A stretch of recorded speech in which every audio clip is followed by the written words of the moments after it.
在胡思亂想，有一種感覺，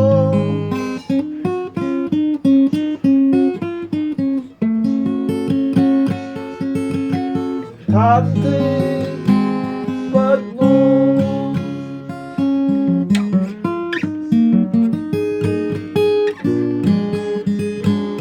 當人在渺小，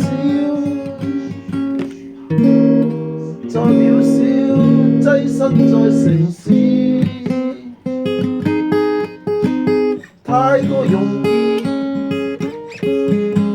卻任性，產生好色的相連，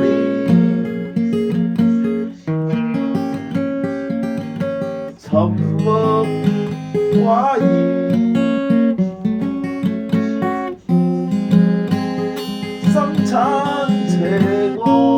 產生邪惡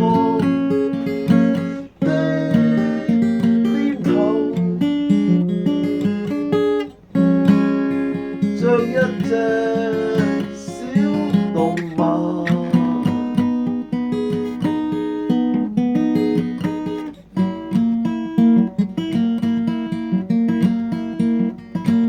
可愛的小貓會產生念頭，邪惡的來源，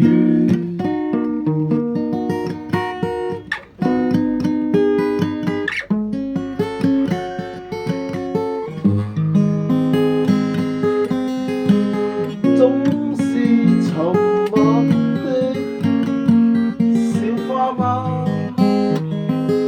內心必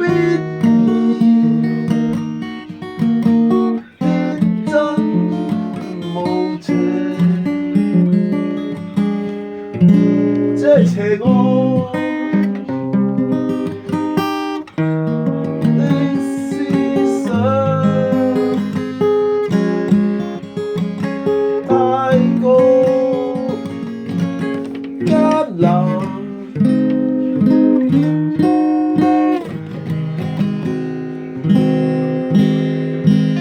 只是在馬路上的汽車，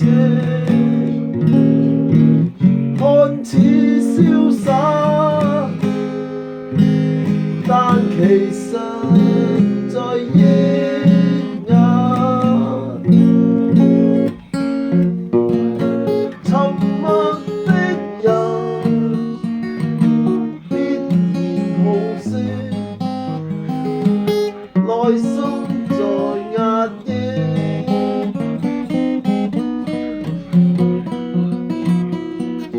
卻想起開心。